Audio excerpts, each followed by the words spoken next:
There's a moment in every love story when the room is quiet, but the past isn't.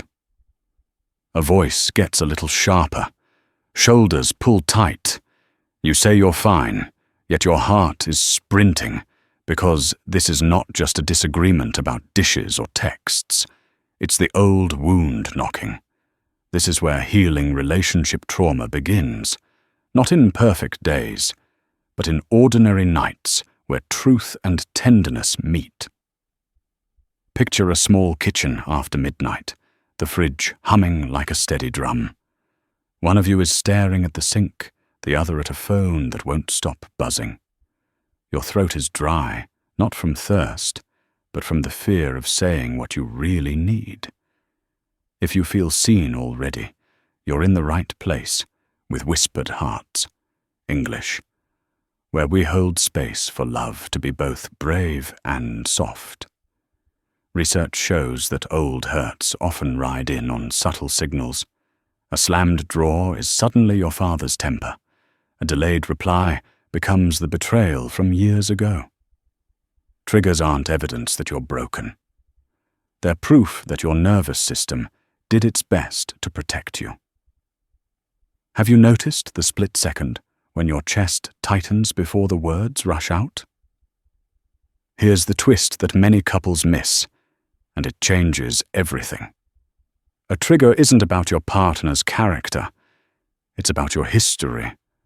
When you can say, "Something old just got stirred," you put the past on the table without placing blame. What would shift if you named the feeling before you argued about the facts? But there's something even quieter holding love together. It's the shared agreement to slow down on purpose. Therapists often encourage a simple practice that sounds small and feels huge in hard moments. Take 10 seconds, breathe, and put a hand on something steady. A countertop, your own heart, your partner's shoulder if they agree. Could your next tough conversation begin with a breath, not a defense? Now imagine a winter morning where the air outside is crisp enough to nip your cheeks when you step onto the porch. You return inside, cheeks flushed, and notice the same old argument rising like steam from a kettle.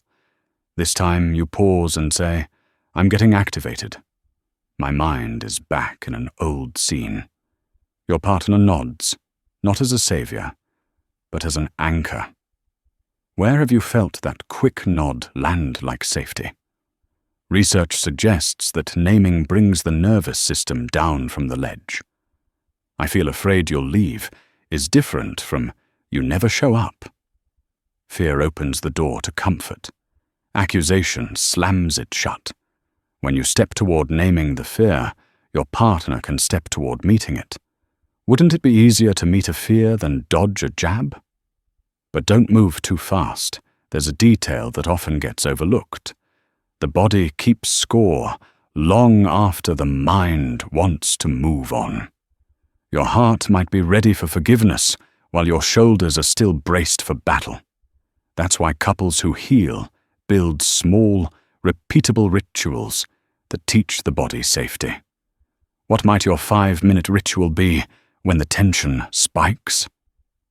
Start with something simple and practical. Agree on a phrase that means time out without threat. It could be pause for us. Then agree on what happens next. 3 deep breaths, water for both, phones down. Then one person speaks for 60 seconds while the other listens without fixing. You are building a container where words can cool. Can you feel how a shared plan makes conflict less dangerous? Let's try a gentle language swap that protects tenderness. Replace "you always" with "the story in my head is." It keeps the door open to revision and curiosity. It also puts responsibility back in your hands without shaming your partner. If you try that line this week, where might it bring relief? But before we continue, there's a question that changes the temperature of the whole room. What if your partner's tone isn't defiance, but fear wearing armor? Many survivors of past wounds learned to speak louder, so they wouldn't be ignored. Others learned to go quiet, so they wouldn't be hurt. When you spot the armor, you can look for the soft person inside. Who are you really trying to reach when voices rise? A story helps here. Mia and Jordan spent months fighting about money, though money wasn't the ground truth. Jordan's stomach knotted whenever spreadsheets came out, because past partners had used money as a leash. Mia got louder to feel secure and heard. One evening they tried the pause ritual. Jordan said, voice shaking, "The numbers feel like chains." Mia whispered, "I'm not your captor. I'm your teammate." Which sentence would tell your partner, "I'm here, not against you." On a spring afternoon, light rain taps the window as you sit at the kitchen table. You ask, what old story is in the room with us right now? That single question becomes a doorway. It invites the past to be seen, rather than to sabotage the present. If you asked that question tonight, what story might you name together? But there's a deeper promise beneath these skills. Communication isn't the end game. Safety is. Couples who heal learn to make safety visible. They keep agreements small and consistent, so trust can regrow like grass after winter. Which tiny promise could you keep this week that would be easy to believe? Let your evenings hold a ritual of repair. After a conflict, circle back within 24 hours. Say 3 things: what you heard, what you wish you had done, and what you'll try next time.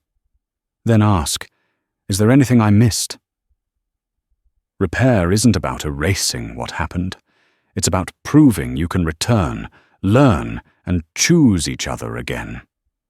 What's one sentence of repair you can memorize now? But we need to talk about the loneliest part of trauma in love. It isn't the fights, it's the silent drive after. The highway lights fly past like small moons, and you wonder if you're too complicated to love. If that's you today, breathe with me. On Whispered Hearts. English, we want you to know you belong here, not because you have no scars, but because you're learning to tend them. There's a reason shared activities matter. The nervous system learns safety through repetition and warmth. Evening walks where phones stay home. Journaling side by side for 5 minutes with the same question. What did my body feel today when I got scared? Making tea and resting in the quiet together for 2 songs. Which small ritual would fit your actual life? Not the perfect one. Consider co-regulation, a word that means your bodies helping each other calm down. Sit back to back on the couch and match breaths for a minute. The point isn't romance, it's rhythm. Your heart rates may start to sync, and your minds often follow. Would you try this tonight, even if it feels a little awkward at first? But don't miss the hidden fuel inside all these practices. Gratitude. Not the social media kind, but the small, hushed kind. Thanks for circling back. Thanks for holding my hand when I froze. Gratitude tells the nervous system, this is the person who meets me. What gratitude sentence do you owe your partner and yourself? On a summer evening, the sidewalk still holds the day's warmth. You sit on the front steps, neighbors walking dogs and kids running sprinklers down the block. You ask each other a steadying question. How can I make it easier for you to tell me when you're scared? The answers are rarely fancy. They're things like, please look at me when I talk, and please ask if I want comfort or solutions. Which one would help you today? But there's a myth that needs to be set down gently. Healing does not mean nothing ever hurts again. It means pain arrives, and you know where the bandages live. It means you don't bleed alone. It means you become excellent at repair. What would it change if your metric wasn't avoiding conflict, but returning to each other faster? Let's offer a clear model of repair you can run tomorrow. Imagine voices got loud about plans with friends. After a cool-off, one of you says, "When plans change last minute, my stomach drops." An old relationship taught me that hidden plans equal betrayal. Next time, can we decide together by dinner? The other replies, "I hear that. I'm sorry I sprung it on you. Next time I'll text as soon as I know." Do you want closeness or space tonight? Does that script feel doable, even on a hard day?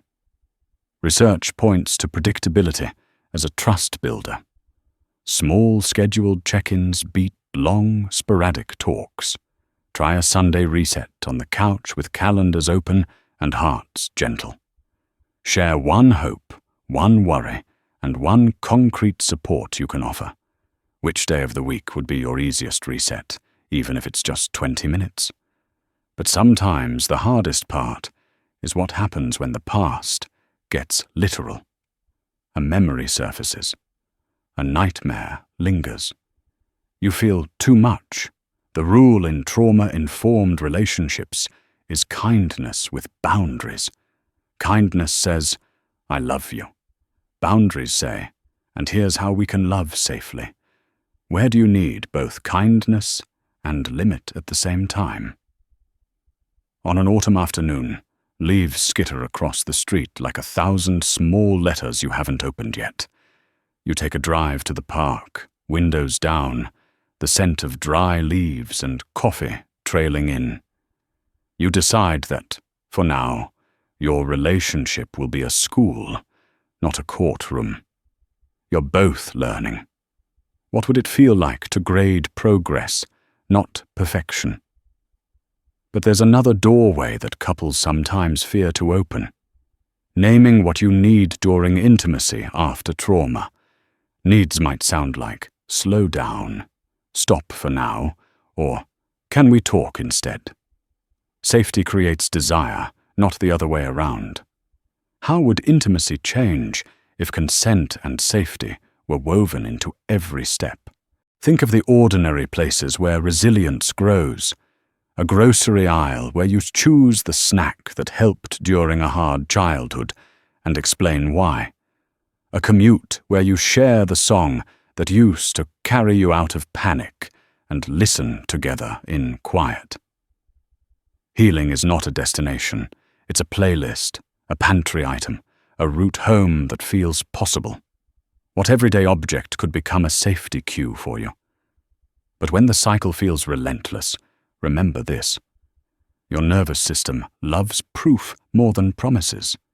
Keep a trust ledger, not to monitor each other, but to notice safety as it happens. Write down the nights you repaired. Note the mornings you texted a reassurance. Over time, those entries become ballast when storms roll in. What's one entry you could write tonight? On a snowy morning, you scrape frost